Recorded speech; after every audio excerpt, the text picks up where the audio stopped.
Thanks very much. I won't be saying much about magma fertility, mind you. I'm a structural geologist.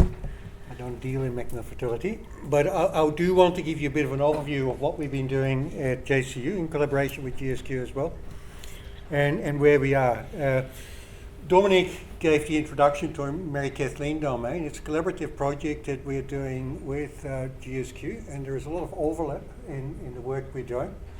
We're also chasing the Williams granites and try and understand the tectonic history of the belt and link some of the metamorphic characteristics of the magmatic characteristics of the intrusions we find into mineralization.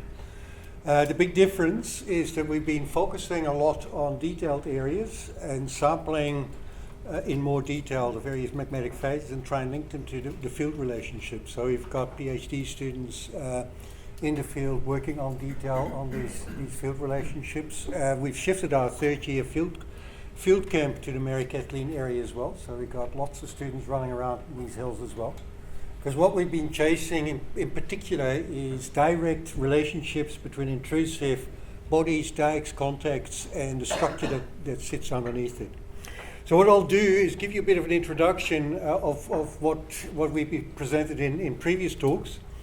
Tell you about the various agri projects in the Mount Isa area. We're not just having these projects in the Mary Kathleen Belt, there's a few others as well that I want to alert you to.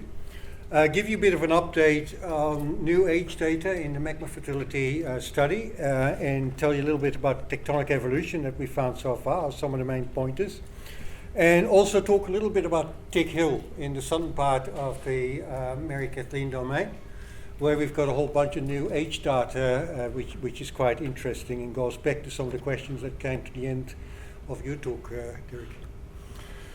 So what we're trying to do is to establish the extent, character and timing of the dominant magmatic activity in the Mary Kathleen domain, and specifically we're chasing the Williams suite intrusions there because they haven't been recorded from the Mary Kathleen domain, but they're very common further east.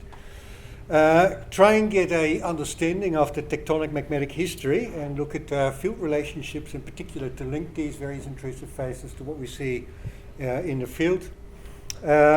Apply magma fertility concepts. We've done a lot of geochemistry, which we'll probably have to work on together with the GSQ geochemistry to see what it could mean in terms of magma fertility indicators. And we've been trying to develop some new exploration concepts as well. Look at the chemistry of scapolite.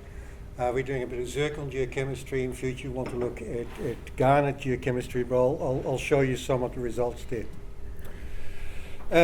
In terms of the Mary Kathleen domain, there are numerous deposits in the area, but not very many big ones, with the exception maybe of Dugald River. A wide variety of different commodities, lots of plutons. But we don't have much age data, so we don't exactly know where they fit in and how they fit in. Very complex structural history and intense metasomatic alteration in many places. But we haven't had any new discoveries in the area, so it's time to have a good look at the history there and tectonics and see if we have understood it correctly and whether we've applied things correctly as well. And I'll come back to that a little bit later with respect to Tick Hill.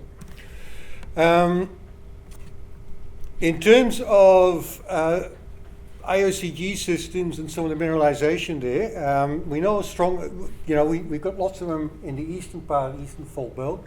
There is potential for them in the Mary Kathleen domain as well. If you go to Dugald River, the whole zinc system there seems to be overprinted with a copper gold system. There's got lots of characteristics that are very similar to IOCG. The Knapdale quartzite on the east, completely bread shaded and altered. So there are hints, plenty of hints of this mineralization being there. Tick Hill's another one. But what we are finding is that they don't clearly link to intrusive events, Williams H intrusive events like they do further east. And what we're wondering is if there's any isonorogeny or any significant isonorogeny in that area at all.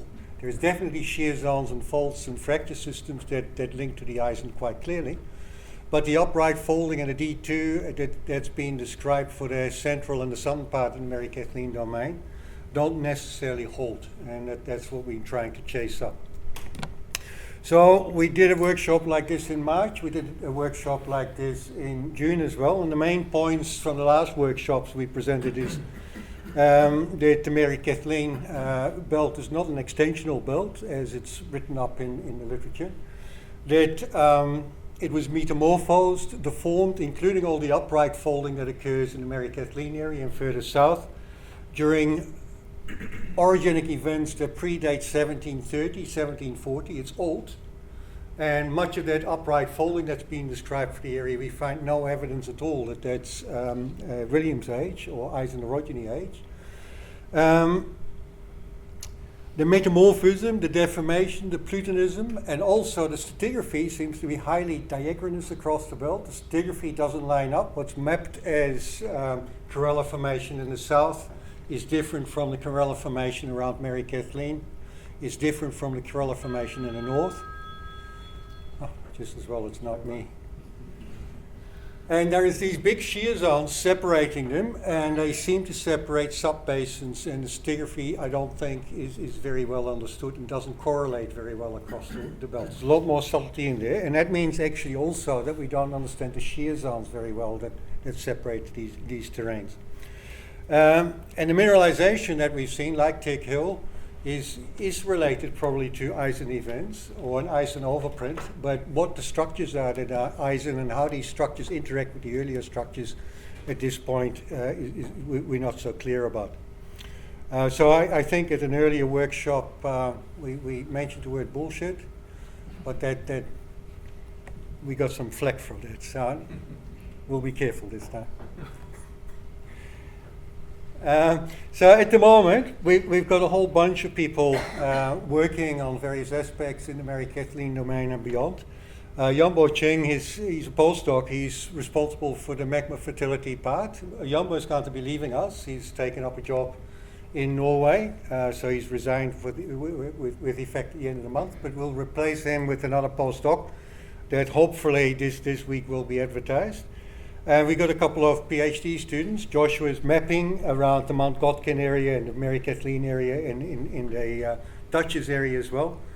Trong is working on the Tick Hill deposit, and we had an honor student just complete his work on scapolite as a vectoring tool in the Mary Kathleen area, and I'll show you some results of that. We've got a student working on the shear zones, the eastern margin of the Mary Kathleen domain, to try and understand the different deformation events that we can recognize in the shear zones and recognize in the field what is what, and see if there's intrusive events overprinting the shearing events. And there's people working outside of the Mary Kathleen domain as well. So Alex is doing his PhD on the Tommy Creek block. We've got a PhD student that's working in Dugald River Mine at the moment. He's mainly concerned with geotechnical aspects of the ore body, the hanging wall of the ore body. But in the process, we're actually also having a look at the different deformation and metamorphic events in there, and some of the intrusive events as well. We've got Keanu, an honor student working on the star line.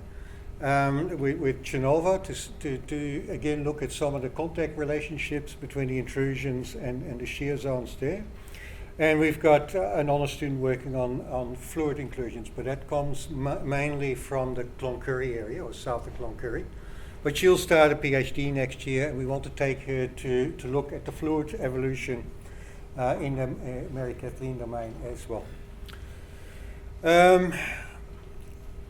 Some new projects. So one thing I want to alert people to, and I'll come back to that in a moment, is we've started a new project in July on copper zinc isotopes in the Mount Isa area.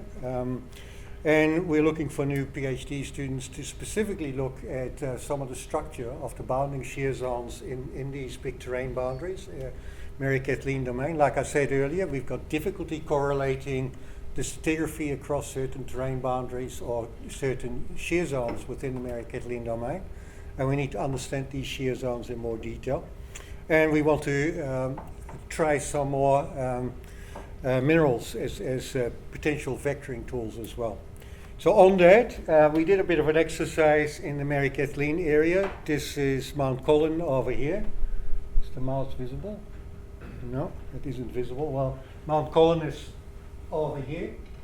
Elaine Dorothy is over here. We took a series of different scapolite samples, one from an early scan, one from a later scan, and one from a hydrothermal scapolite, and looked at the chemistry of these scapolites, and there is a clear trend of scapolite towards mineralized, the mineralized zone in Elaine Dorothy, in the sense that these scapolites become more sodic, more chlorine rich, and contain significant amounts of copper as well. So scapolite shows promise. It needs to be looked at in more detail, but it shows promise as a potential vectoring element as well. Like I said, we are starting a project now on copper zinc isotopes to see if the big ore body in Mount Isa in first instance shows gradients in copper isotopes from the core of the ore body to the outer parts, looking along the Urquhart shales, and try and do that for the rocks and for water as well, and try and understand the fractionation systems in copper into the overburden and into groundwater, and use that hopefully as a exploration tool as well. That project started just recently, and it's a pilot project at this point in time, which we hope to get finished by the end of next year. So in terms of the study, the new data that we've sort of acquired in the last couple of months, since the last time we made a presentation like this. So like the GSQ, we've been working in very similar areas around the Birstall Granite, the Mount Godkin area, the Wonga Belt, where we've done extensive sampling. But we've taken a lot of samples so that we can look in more detail at the geochemistry associated with these rocks, and link them to a lot of detailed mapping as well. So we got stuff from inside the Mount Godkin area, and various mafic and felsic intrusions along the rim of the Mount Godkin area, and we've mapped all of this in quite a bit of detail with Joshua as well. We've worked a fair bit around the Birstall area. We've mapped or sampled the Birstall granite in a fair bit of detail in the north and the south, but also looked a lot at mafic and felsic intrusions that come out of the Birstall, that dikes, often underformed dikes, that cut through all of the deformation that you can map out here in the Mary Kathleen syncline, and they're very, very good indicators for relative timing. And we've sampled along the Birstall granite, essentially to do geochemistry, and this will ultimately lead into the magma fertility studies. Jambo did present some information on magma fertility, but we haven't moved much further on that as of yet. And I'm not comfortable talking about it too much, so I'll leave that to Carl the next time he comes up. So forgive me for that, and don't ask me questions about it afterwards. But if you plot the data that we've got so far, this is for the Birstall, for the Wonga Belt, and for the Mount Godkin area. You do see very clear bimodal magnetism between mafic and felsic. It's very alkaline, most of it. But there's also a suite, especially in the Mount Godkin area, of subalkali intrusives as well, granite intrusives as well. What that will all mean, we'll find out, and we'll let you know in future. In terms of some dating results, some preliminary dating results, again, we've got stuff here from, now I need to look closely, this is from the Lunch Creek Gabbro, so east of Mount Godkin, 1770, similar ages from the Wonga granite, so the Wonga Belt and the Lunch Creek Gabbros almost identical in age. Here's a Mount Godkin age of 1750, and there is some pegmatites intruding in that are 1520. This data needs to be looked at a little bit more closely. You can see it's very messy with lots of inherited trital zircon, but there is sufficient concordant zircon in there to give us a reasonably good hint on the age of these intrusions. But we'll have to process this a little bit more. In terms of mapping, most of this mapping is done by the PhD students, but like I said, we spend a lot of time in the field ourselves as well with our third-year students, which gives us plenty of opportunity to walk up and down the hills. So Joshua's been mapping, in first instance last year, he started around Mary Kathleen over here. This year, in July, August, he moved into the Mount Godkin area to look at the field relationships between the intrusions and the gneiss there. and then he moved into the Dutchess area. So in the Mount Godkin area, a fair bit of detailed mapping was done. Sorry, that is the next slide. Fair bit of detailed mapping was done to mainly see the relationship between these intrusive granites and the deformation that occurs in these dark areas, which Dirk just mentioned, which are very, very complexly deformed with multiple deformation events that get intruded by the Mount Godkin granite, that end up as big rafts inside the Mount Godkin granite as well, and that are then completely transposed in this gneiss belt that wraps around it, with some of the Mount Godkin granite actually intruding across the marginal faults and shear zones into the gneiss belt as well. So a lot of this deformation that sits in these areas, which are like low strain pockets, is complex, is early, is intruded by these Mount Godkin granites that are 1730, 1740, that also intrude the fabric of the Wonga belt in which this is wrapped. So they're really mega scale low strain pockets that act as focal point for these intrusions intruding into it as well. And they're all very similar. The synform, the Mary Kathleen synform, has a very similar sort of structural makeup. So like I said, we've moved south into the Dutchess area, again, area that has been mapped and dated and looked at by GSQ as well. But we've got Joshua looking in detail again at the structural relationships between the fabrics that are preserved inside the granites, within the rafts, within the granites, and the different intrusive faces. And we see the same thing as what we see further north. There's complex fabrics. Some of these granites, like the Revenue granite, is early tectonic, has got several fabrics in it, is folded, refolded, and there is younger phases of granite and dikes going over the top of it. And the same goes for the Overlander granite and the Meribee granite, which is actually a little bit younger and intrudes into an older gabbro phase. All right, so observations from all of that is that there is a lot of early deformation in all of these areas. There is bimodal magmatism in all of these areas. There is at least 2 deformation events in these areas that predate the intrusions. And these intrusions, we haven't dated all of them, but they, as far as the constraints that are available, all seem to be longer in age. So there is a lot of this deformation that is really early. Now, all the upright folding in these areas is interpreted in the literature as D2 Eisen, upright folding, and that's not what we're finding. All these upright folds are everywhere intruded by old intrusions. So a lot of that deformation is longer, and what deformation exactly is Eisen, we're not entirely sure about. Certainly a lot of the brittle ductile shear zones that cut through is Eisen, but we don't know in terms of the ductile deformation. It's not that clear. About Tick Hill, so Trong Le is a PhD student that's working on Tick Hill. Again, there is a lot of new data, age data that we've got out of Tick Hill. Since July, since Carnaby Resources took over, we've now got access to drill cores. So the first year and a half of the project, we didn't actually have much access to drill core. And it was very hard to get hold of drill core because everybody seems to be hanging on to their drill core, or they won't admit that they actually have drill core from Tick Hill in their private collections. We did get some, but in July we got access to the drill core, and a lot of drill core was trucked back to Tick Hill. It was kept at Mount Garnet before, but half of it is now back at Tick Hill, and the other half hopefully might come up as well. We did actually go to Mount Garnet as well and had a look at the drill core there as well. So we spent 2 weeks going through the drill core and logging some of the high-grade core and look at some of the detailed structural intrusive relationships in that core. Zooming in on some late pegmatites and alteration that is clear in the drill core. So here's an example of it.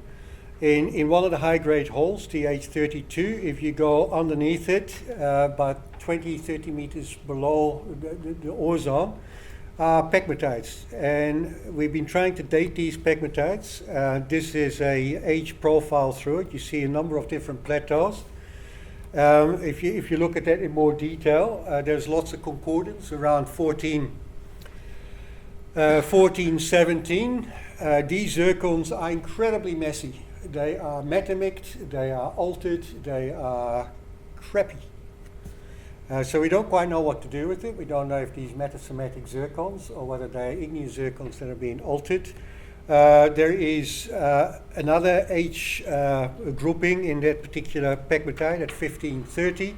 Again, very strongly altered zircons are characteristic for these things. There is an age grouping, a very large age grouping at, sorry it's not shown here, but it's slightly older ages as well. A lot of it is inherited from the wall rock.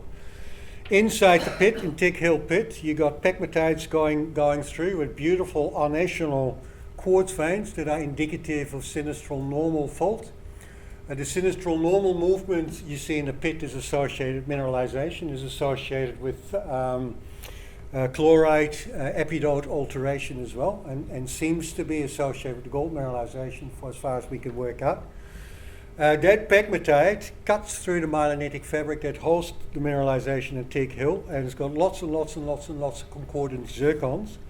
Again, in various age groupings, but the dominant age grouping of concordant zircons there defines a very well constrained age of about 1522.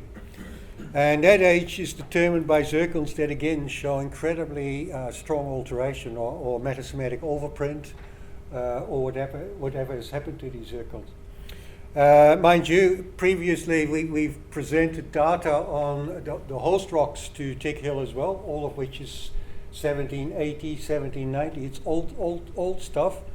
And those host rock zircons from the wall rock igneous zircons are also very metamict and very strongly altered. It seems to be something that is characteristic for the Tick Hill area.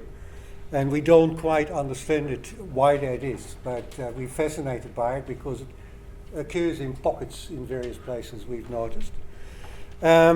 In this particular sample, you also have other age populations, whatever they mean, but they are concordant populations. There's one at 1650, there's one at 1600, there's one at 1550.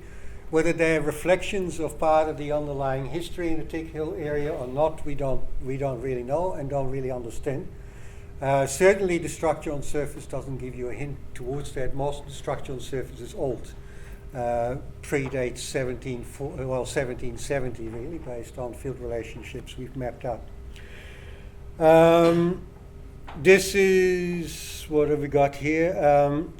This is another one from the pit. So this is the oldest age population that occurs within that pegmatite, which is in this case 1750, which essentially reflects the age of the latest intrusions that intrude into the Wonga Belt, or the equivalent of the Wonga Belt around Tick Hill.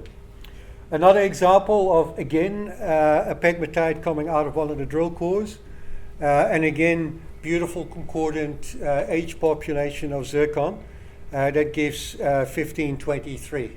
And again, these zircons are very metamict and very strongly altered. Right, so this is just the age data. What we are leaning towards is that Tick Hill is a IOCG type system with a very aggressive set of fluids moving through these ore zones. For some reason they only carry gold, and all the gold gets deposited as free gold. We don't know quite why, but everything else in Tick Hill clearly indicates as it being a late overprint on top of the Wonga Belt deformation associated with some pegmatite emplacement, etc.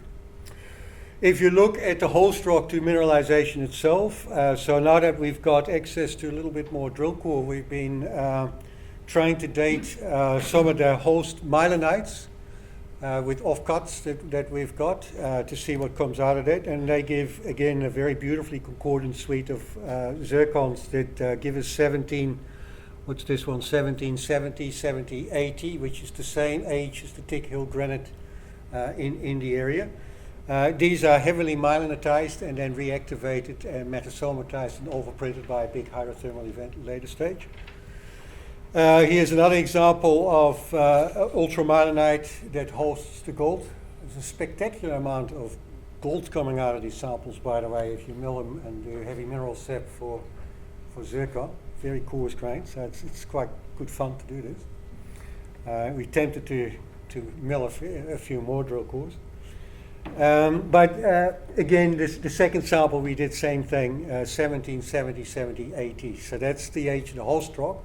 And in the past, that's the exploration model has been that it's the myelinites that are reflecting a extensional shear zone that was active at the time of mineralization, and that the granites came into this extensional shear zone and caused the mineralization as being a syn tectonic 1770 million year old extensional type mineralization, gold mineralization. But we don't think that that's consistent with what we're seeing. It looks like a late overprint. One of the things we've been doing with the zircons in Dig Hill is look at multi-element geochemistry in the zircons.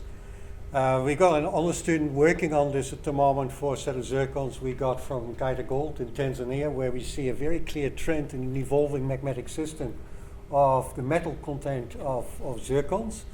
So to just see if this works maybe here in the Mary Kathleen area as well, we thought, well, let's just zap a whole bunch of these zircons of different ages and see if there's progression in element content, metal content of these zircons.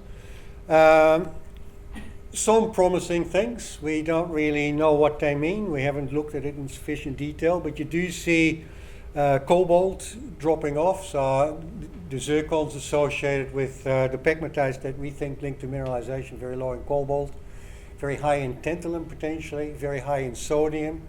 They drop off in aluminium. Very early results, but it's interesting, and there are definite trends in uranium as well. They can be very uranium-rich, these late zircons. They can have phosphor in them, and all the rare earth elements react accordingly. So in conclusion, in the Wonga Belt, many similarities in mineralization styles with deposits in the Cloncurry area. So Dig Hill is an example. It really looks like some sort of end member IOCG, but we don't have the intrusions that are associated with it. The deformation and the plutonism in the Mary Kathleen Belt occurs during the Wonga orogeny, and there is very little evidence of whole-scale deformation plutonism with the Eisen orogeny. Lots of different intrusions, mafic and felsics, and it's clear that they're not always related. Sometimes they are. In the eastern part of the Mary Kathleen syncline, you do see the two of them intrude together, but in other places that relationship is not clear at all. There is evidence for 1530 magmatic and hydrothermal activity, but that evidence is subtle as far as we've seen. It's only small intrusions, pegmatites, alteration, hydrothermal fluid, but we haven't found so far a big intrusion that's associated with it. There is reactivation of the Wonga structures on the Eisen orogeny, but many of these shear zones are not that obvious, and they don't show up very well in the geophysics either. You really have to walk across them and look very hard to find them. And the Eisen age structures do seem to carry a lot of the mineralization. So the challenge really is to map these things out and see if you can recognize them on the geophysics. All right, that's it for me. Thanks.